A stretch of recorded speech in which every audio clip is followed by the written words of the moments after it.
जय श्री बृहस्पति देव। आइए आज आप सब सुनेंगे गुरुवार व्रत की कथा। प्रत्येक गुरुवार को जो कि भगवान बृहस्पति देव की कृपा प्राप्ति के लिए व्रत को धारण किया जाता है। जो भी भक्त सच्ची श्रद्धा के साथ नियम और निष्ठा के साथ गुरुवार का व्रत धारण करते हैं तो भगवान बृहस्पति देव की कृपा से उनके सभी प्रकार के दुख और कष्ट दूर होते हैं तथा सभी प्रकार के सुख और समृद्धि की प्राप्ति होती है। गुरुवार के दिन चाहिए कि इस दिन केले के पेड़ के नीचे जो कि अच्छी प्रकार से साफ सफाई करके वहाँ पे आसन लगा करके गुड़ मिश्रित जल जो कि केले के वृक्ष में डालनी चाहिए। एक दीपक प्रज्वलित करके भगवान बृहस्पति देव को विशेष प्रकार से जो कि पीला पुष्प अर्पित करे, पीला चंदन अर्पित करे, धूप और दीप दिखाए, अनेक प्रकार का नैवेद्य अर्पित करे। विशेष करके गुड़ और चने की दाल का भगवान को भोग लगाना चाहिए, मुनक्के का भोग लगाना चाहिए और फिर गुरुवार व्रत का कथा श्रवण करनी चाहिए। जहाँ पर भी केले का वृक्ष ना हो तो आप भगवान बृहस्पति देव की फोटो या प्रतिमा रख करके उनका पूरे विधि विधान के साथ पूजन करें। भगवान बृहस्पति देव अपने भक्तों के सभी प्रकार के मनोरथों को सिद्ध कर देते हैं। तो आइए सुनते हैं गुरुवार व्रत की कथा। तो बोलिए प्रेम से भगवान बृहस्पति देव की जय, भगवान विष्णु की जय, माता लक्ष्मी की जय। कथा के अनुसार प्राचीन काल में एक बहुत ही निर्धन ब्राह्मण रहता था। उसके कोई संतान ना थी। वह नित्य पूजा पाठ करता।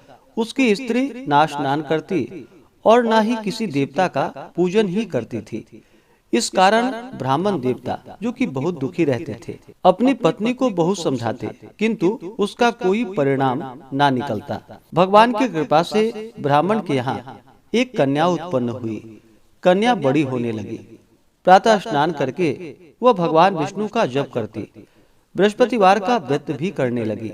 पूजा पाठ समाप्त कर जब पाठशाला जाती तो अपने मुट्ठी में जौ भरकर ले जाती थी और पाठशाला के मार्ग में डालती हुई जाती थी। लौटते समय वही जौ जो कि स्वर्ण के हो जाते थे तो उसको बीनकर घर ले आती थी।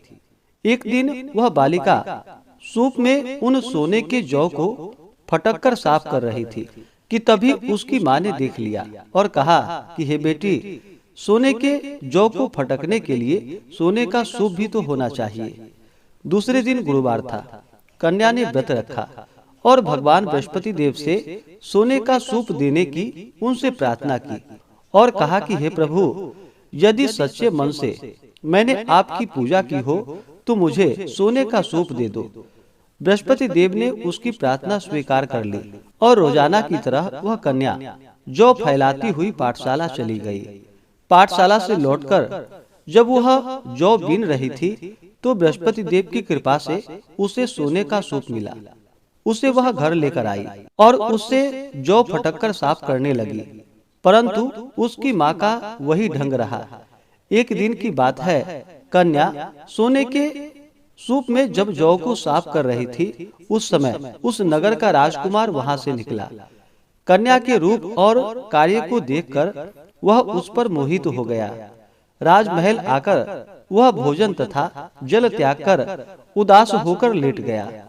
राजा को जब राजकुमार द्वारा अन्न और जल त्यागने का समाचार प्राप्त हुआ तो अपने मंत्रियों के साथ वह अपने पुत्र के पास गया और पूछा कि हे बेटा, तुम्हें किस बात का कष्ट है? किसी ने तुम्हारा अपमान तो नहीं किया अथवा कोई और कारण है? मुझे बतलाओ, मैं वही कार्य करूंगा जिससे तुम्हें प्रसन्नता की प्राप्ति हो सके। अपने पिता की बातें सुनकर राजकुमार बोला कि हे पिताजी, मुझे किसी बात का दुख नहीं है। किसी ने मेरा अपमान भी नहीं किया है, परंतु मैं उस लड़की के साथ विवाह करना चाहता हूँ जो लड़की सोने के सूप में जौ को फटक कर साफ कर रही थी।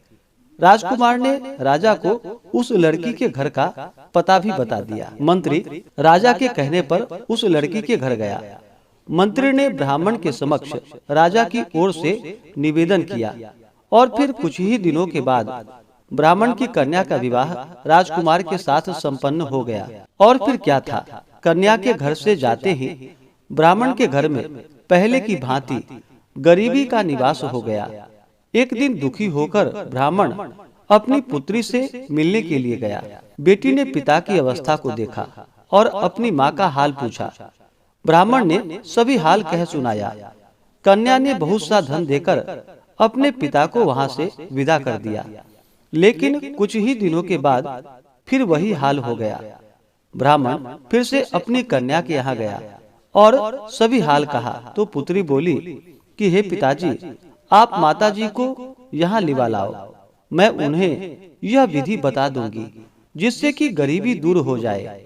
ब्राह्मण देवता अपनी स्त्री को साथ लेकर अपनी पुत्री के पास राजमहल पहुँचे तो पुत्री अपनी माँ को समझाने लगी कि हे माँ, तुम प्रातः काल स्नान आदि करके विष्णु भगवान का पूजन करो और बृहस्पतिवार का व्रत करो तो तुम्हारी सभी दरिद्रताएं दूर हो जाएंगी। परंतु उसकी माँ ने उसकी एक भी बात नहीं मानी।